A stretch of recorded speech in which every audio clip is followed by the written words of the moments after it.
Friends, ಎಲ್ಲರಿಗೂ ನಮಸ್ಕಾರ. Welcome back to my channel. ನಾನು ಸವಿತಾ. ಎಲ್ಲರೂ ಹೇಗಿದ್ದೀರಾ? ಚೆನ್ನಾಗಿದ್ದೀರಾ ಅಂತ ಅಂದ್ಕೊಂಡಿದ್ದೀನಿ. ನಾನು ಇದು ಸಂಜೆಯಿಂದ ಲಾಗ್ ಸ್ಟಾರ್ಟ್ ಮಾಡ್ತಾ ಇದ್ದೀನಿ. ಸಂಜೆ ನನ್ನ ಮಗಳು ಪೂಜೆ ಮಾಡ್ತಾ ಇದ್ದಾಳೆ. ನಾನು ಸ್ವಲ್ಪ ಕೆಲಸ ಇತ್ತು, ಅದಕ್ಕೆ ಕೆಲಸ ಮಾಡ್ತಾಯಿದ್ದೆ. ನನ್ನ ಮಗಳಿಗೆ ದೀಪ ಹಚ್ಚು ಅಂದೆ, ಅದಕ್ಕೆ ಅವಳೇ ದೀಪ ಹಚ್ತಿದ್ದಾಳೆ. ಹಬ್ಬಕ್ಕೆ ನಾನು ಊರಿಗೆ ಹೋಗಿಲ್ಲ, ಗೌರಿ ಹಬ್ಬಕ್ಕೆ. ಅದಕ್ಕೆ ಒಬ್ಬಟ್ಟು ಚಕ್ಲಿ ಎಲ್ಲ ಇಲ್ಲೇ ಮಾಡೋಣ ಅಂತ ಹೇಳ್ಬಿಟ್ಟು ಮಾಡ್ತಾಯಿದ್ದೀನಿ. ಅದಕ್ಕೋಸ್ಕರ ನಾನು ಸ್ವಲ್ಪ ಬ್ಯುಸಿ ಇದ್ದೆ. ಮಕ್ಕಳಿಗೆ ನನ್ನ ಮಕ್ಕಳು ಇಬ್ಬರು ಡ್ರೆಸ್ ಏನು ತಗೊಬರಕ್ಕೆ ಹೋಗಿರಲಿಲ್ಲ. ನಮ್ಮ ಮನೆಯವರೇ ತಗೊಬಂದಿದ್ರು. ಅದಕ್ಕೆ ಅದನ್ನೇ ನೋಡ್ತಾ ಇದ್ದೀವಿ ಯಾವ ಥರ ತಗೊಬಂದಿದ್ದಾರೆ ಅಂತ.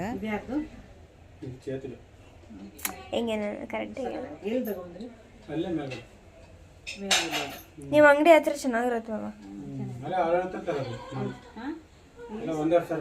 మీ ಫ್ರಂಟ್ ಇಡಿ ಮಮ್ಮಿ, ಬ್ಯಾಕ್ ಹಿಡಿದ್ರೆ ಏನೋ ಬೇಕಂತ. ಬ್ಲ್ಯಾಕ್ ಇಷ್ಟ ಅದು ನನಗೆ. ಅವ್ರಿಗೆ ಬ್ಲ್ಯಾಕ್ ಕೊಡ್ಸೋದಕ್ಕೆ ಟಾಪ್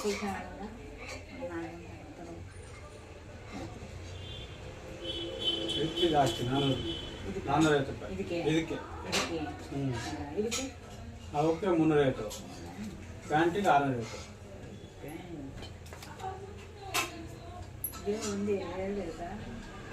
ಹಾಕಿ ನೋಡು, ಸೊಂಟ ಆಗತ್ತೆ ಇಲ್ಲ ಏನು ಎತ್ತ ಅಂತ, ಲೆಂತ್ ಎಷ್ಟು ಬೇಕು ಏನಂತ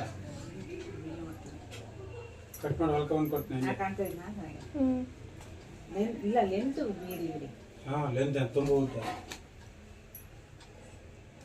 ಬೆಳಿತಾವ. ಇವಾಗ ನಾನು ಚಕ್ಲಿ ಮಾಡೋಣ ಅಂತೇಳ್ಬಿಟ್ಟು ರೆಡಿ ಮಾಡ್ತಾಯಿದ್ದೀನಿ. ನಾನು ಯಾವ ಥರ ಚಕ್ಲಿ ಮಾಡ್ತಾಯಿದ್ದೀನಿ ಅಂತೇಳ್ಬಿಟ್ಟು ನಿಮಗೆ ತೋರಿಸ್ತಾ ಇದ್ದೀನಿ. ಫಸ್ಟಿಗೆ ಅಕ್ಕಿ ಹಿಟ್ಟು 2 ಗ್ಲಾಸ್ ಹಾಕ್ತೀನಿ. ಅದಾದಮೇಲೆ ಹುರಿಗಡಲೆ 1.5 ಗ್ಲಾಸ್ ಹಾಕ್ತೀನಿ. ಅದು ಸಣ್ಣ ಪುಡಿ ಮಾಡಬೇಕು, ಮಿಕ್ಸಿಗೆ ಹಾಕಿ. ಸಣ್ಣ ಪುಡಿ ಆದಮೇಲೆ ಅಕ್ಕಿ ಹಿಟ್ಟು ಜೊತೆಗೆ ಅದನ್ನು ಹಾಕಿ ಮಿಕ್ಸ್ ಮಾಡಿ, ಚಿಲ್ಲಿ ಪೌಡ್ರು, ಜೀರಿಗೆ, ಅಜ್ವಾನು, ಬಿಳಿ ಎಳ್ಳು ಹಾಕಿ ನೀಟಾಗಿ ಮಿಕ್ಸ್ ಮಾಡಿ ರುಚಿಗೆ ತಕ್ಕಷ್ಟು ಉಪ್ಪು ಹಾಕ್ತೀನಿ. ಉಪ್ಪೆಲ್ಲ ಹಾಕಿ ನೀಟಾಗಿ ಎಲ್ಲದೂ ಮಿಕ್ಸ್ ಮಾಡಬೇಕು. ಮಿಕ್ಸ್ ಆದಮೇಲೆ ನಾನು ಒಂದೇ ಪಾತ್ರೆ, ಅದು ಚಿಕ್ಕದಾಗುತ್ತೆ, ಮಿಕ್ಸ್ ಮಾಡೋಕ್ಕಾಗಲ್ಲ ಚೆನ್ನಾಗಿ ಅಂತೇಳ್ಬಿಟ್ಟು ಇನ್ನೊಂದು ಪಾತ್ರೆಗೆ ಹಾಕ್ತಾಯಿದ್ದೀನಿ. 2 ಪಾತ್ರೆಯಲ್ಲಿ ಮಿಕ್ಸ್ ಮಾಡೋಣ ಅಂತೇಳ್ಬಿಟ್ಟು. ಆಮೇಲೆ ಎಣ್ಣೆ ಕಾಯಕ್ಕಿಡಬೇಕು. ಅದು ಬಿಸಿ ಆಗಬೇಕು. ಬಿಸಿ ಆದಮೇಲೆ ಅದಕ್ಕೆ ಹಾಕಿ ನೀಟಾಗಿ ಮಿಕ್ಸ್ ಮಾಡಬೇಕು. ನಾನು 1 ಸ್ಪೂನ್ ಮೂಲಕ ಮಿಕ್ಸ್ ಮಾಡ್ತಾಯಿದ್ದೀನಿ. ಯಾಕೆಂತಂದರೆ ಎಣ್ಣೆ ಬಿಸಿ ಇರುತ್ತೆ, ಅದಕ್ಕೋಸ್ಕರ ಕೈಯಲ್ಲಿ ಬಿಸಿ ಮಾಡ್ತೇ ಇಲ್ಲ. ಅದು ತಣ್ಣಗಾದಮೇಲೆ ಕೈಯಲ್ಲಿ ಬಿಸಿ ಮಾಡ್ತೀನಿ. ನಂತರ ನೀರು ಅಷ್ಟೇ, ಬಿಸಿ ನೀರು ಅಷ್ಟೇ ಬಿಸಿ ಇರಬೇಕು. ಅದು ಬಿಸಿ ಆದಮೇಲೆ ಅದನ್ನು ನೀಟಾಗಿ ಮಿಕ್ಸ್ ಮಾಡಬೇಕು. ನೀಟಾಗಿ ಮಿಕ್ಸ್ ಆದಮೇಲೆ ನಾನು ಅದು ತಣ್ಣಗಾದಮೇಲೆ ಕೈಯಲ್ಲಿ ಮಿಕ್ಸ್ ಮಾಡ್ತೀನಿ. ಅದು ಕೈಯಲ್ಲಿ ಮಿಕ್ಸ್ ಮಾಡಿದ್ರೇ ಚೆನ್ನಾಗಿ ಸ್ಮೂತಾಗಿ ಬರೋದು. ತುಂಬಾ ಸ್ಮೂತಾಗಿದ್ರೇ ಚಕ್ಲಿ ಚೆನ್ನಾಗಿ ಬರುತ್ತೆ, ತಿನ್ನೋಕ್ಕೂ ಟೇಸ್ಟಿಯಾಗಿರುತ್ತೆ. ಏನಕ್ಕೆ ನಾನು ಇದೆಲ್ಲ ಮಾಡ್ತಾಯಿದ್ದೀನಿ ಅಂತ ಅಂದರೆ, ಹಬ್ಬಕ್ಕೆ, ಗೌರಿ ಹಬ್ಬಕ್ಕೆ ನಾನು ಊರಿಗೆ ಹೋಗ್ತಾಯಿದ್ದೆ. ಈ ವರ್ಷ ಹೋಗಿಲ್ಲ. ಫಸ್ಟು ಊರಿಗೆ ಹೋಗೋಣ ಅಂತ ಹೇಳ್ಬಿಟ್ಟು ಪ್ಲ್ಯಾನ್ ಹಾಕಿದ್ವಿ. ಒಂದು ರೀಸನ್ ಇದೆ, ಅದು ಹೋಗೋದು ಬೇಡ ಅಂತ ಹೇಳ್ಬಿಟ್ಟು. ಫಸ್ಟ್ ಹೋಗೋಣ ಅಂತ ಅನ್ನೋದಕ್ಕೂ ಒಂದು ರೀಸನ್ ಇದೆ, ಹೋಗದೇ ಇರೋದಕ್ಕೂ ಒಂದು ರೀಸನ್ ಇದೆ. ಅದು ನೆಕ್ಸ್ಟ್ ಯಾವ ಥರ ಒಂದು ಲಾಗಲ್ಲಿ ಹೇಳ್ತೀನಿ ನಿಮಗೆ, ಏನಕ್ಕೆ ನಾನು ಊರಿಗೆ ಹೋಗ್ತಾಯಿಲ್ಲ, ಫಸ್ಟ್ ಏನಕ್ಕೆ ಹೋಗೋಣ ಅಂತ ಪ್ಲ್ಯಾನ್ ಹಾಕಿದ್ವಿ ಅಂತ ಹೇಳ್ಬಿಟ್ಟು. ನೆಕ್ಸ್ಟ್ ವೀಡಿಯೋದಲ್ಲಿ ಹಾಕ್ತೀನಿ. ಯಾರಿಗಾದರೂ ಗೊತ್ತಿದ್ದರೆ ಕಮೆಂಟ್ ಬಾಕ್ಸಲ್ಲಿ ಕಮೆಂಟ್ ಮಾಡಿ. ಅದಕ್ಕೋಸ್ಕರ ಫಸ್ಟು ಒಬ್ಬಟ್ಟು ಮಾಡಿದೆ. ಹಬ್ಬಕ್ಕೇನು ಹೋಗಿಲ್ವಲ್ಲ ಅಂತ ಹೇಳ್ಬಿಟ್ಟು ಒಬ್ಬಟ್ಟು ಮಾಡಿದೆ. ಒಬ್ಬಟ್ಟು ಮಾಡಾದಮೇಲೆ ಚಕ್ಲಿ ಮಾಡ್ತಾಯಿದ್ದೀನಿ. ಚಕ್ಲಿ ಒಬ್ಬಟ್ಟು ವೀಡಿಯೋನ ನಾನು ವೀಡಿಯೋ ಹಾಕಿದ್ದೀನಿ. ಚಕ್ಲಿ ವೀಡಿಯೋ ಲಾಂಗ್ ವೀಡಿಯೋದಲ್ಲಿ ಹಾಕಿಲ್ಲ, ಶಾರ್ಟ್ ವೀಡಿಯೋದಲ್ಲಿ ಹಾಕಿದ್ದೆ. ಅದಕ್ಕೋಸ್ಕರ ಲಾಂಗ್ ವೀಡಿಯೋದಲ್ಲಿ ಹಾಕೋಣ ಅಂತ ಹೇಳ್ಬಿಟ್ಟು ಇವಾಗ ಹಾಕ್ತಾಯಿದ್ದೀನಿ. ಅದಾದಮೇಲೆ ನಮ್ಮ ಮನೆಯವರು ನಾವೇನು ಮಕ್ಕಳಿಗೆ ಡ್ರೆಸ್ ಏನೋ ತಗೊಬರಕ್ಕೆ ಹೋಗಿಲ್ಲ ಹಬ್ಬಕ್ಕೆ ಅಂತ ಹೇಳ್ಬಿಟ್ಟು. ನಮ್ಮ ಮನೆಯವರೇ, ಅತ್ತೆ ನೀವು ಬ್ಯುಸಿ ಇದ್ದೀರಿ, ಎಲ್ಲಿ ಬರ್ತೀರಾ, ನಾನೇ ತಗೊಬರ್ತೀನಿ ಅಂತ ಹೇಳ್ಬಿಟ್ಟು ಅವರೇ ತಗೊಬಂದಿದ್ದಾರೆ. ತುಂಬ ಚೆನ್ನಾಗಿದೆ, ಇಷ್ಟ ಆಯಿತು ಅವ್ರಿಗೆ ತಗೊಬಂದಿರೋ ಡ್ರೆಸ್ಸು. ಅಂದರೆ ಅವ್ರ ಮಕ್ಕಳಿಗೆ ಹೇಳಿದರು, ಪಪ್ಪ ನನಗೆ ಈ ಥರ ಡ್ರೆಸ್ ಬೇಕು ಅಂತ ಹೇಳ್ಬಿಟ್ಟು. ಅದಕ್ಕೆ ಅದೇ ಥರನೇ ತಗೊಬಂದಿದ್ದಾರೆ. ಅದಕ್ಕೆ ಸೈಜ್ ಗೊತ್ತಿರಲಿಲ್ಲ, ತಗೊಬಂದ್ಬಿಟ್ಟು ಅವರಿಗೆ ವೇರ್ ಮಾಡಿ ನೋಡಿಬಿಟ್ಟು ಎಕ್ಸ್ಚೇಂಜ್ ಮಾಡೋಣ ಅಂತ ಹೇಳ್ಬಿಟ್ಟು ಪ್ಲ್ಯಾನ್ ಹಾಕಿ ತಗೊಬಂದಿದ್ರು. ನಮ್ಮ ಶಾಪ್ ಹತ್ರನೇ ಅವ್ರ ಶಾಪು ಇರೋದು, ಅದಕ್ಕೋಸ್ಕರ ಏನು ದೂರ ಹೋಗಬೇಕಾಗಿಲ್ಲ. ಅವ್ರ ಹತ್ರ ಹೇಳಿ ಬಂದಿದ್ರಂತೆ, ಎಕ್ಸ್ಚೇಂಜ್ ಇದೆಯಲ್ಲ ಅಂತ ಹೇಳ್ಬಿಟ್ಟು. ಎಕ್ಸ್ಚೇಂಜ್ ಇದೆ, ನೋಡಿಬಿಟ್ಟು ವೇರ್ ಮಾಡಿ ತಗೊಬನ್ನಿ ಅಂತ ಅಂದರು. ಅದಕ್ಕೆ ವೇರ್ ಮಾಡಿ ತಗೊಂಡೋಗೋಣ ಅಂತ ಹೇಳ್ಬಿಟ್ಟು ಇವಾಗ ತಗೊಬಂದಿದ್ದಾರೆ. ಅದಕ್ಕೆ ಎಲ್ಲ ನೋಡ್ತಾ ಇದ್ವಿ ನಾವು, ಯಾರ್ಯಾರಿಗೆ ಸೈಜ್ ಆಗುತ್ತೆ ಆಗಲ್ಲ ಅಂತ ಹೇಳ್ಬಿಟ್ಟು.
ಇಲ್ಲಿಗೆ ನಾನು ಲಾಗ್ ಎಂಡ್ ಮಾಡ್ತಾ ಇದ್ದೀನಿ. ಯಾರ್ಯಾರಿಗೆಲ್ಲ ನನ್ನ ಲಾಗ್ ಇಷ್ಟ ಆಗಿದೆ ಲೈಕ್ ಮಾಡಿ, ಶೇರ್ ಮಾಡಿ, ಕಮೆಂಟ್ ಮಾಡಿ, ಹಾಗೆ ಸಬ್ಸ್ಕ್ರೈಬ್ ಮಾಡೋದನ್ನು ಮರಿಬೇಡಿ. ಇನ್ನೊಂದು ಇಂಟ್ರೆಸ್ಟಿಂಗ್ ಇರೋ ಲಾಗ್ ಜೊತೆ ಸಿಗ್ತೀನಿ. Thank you for watching. Bye bye.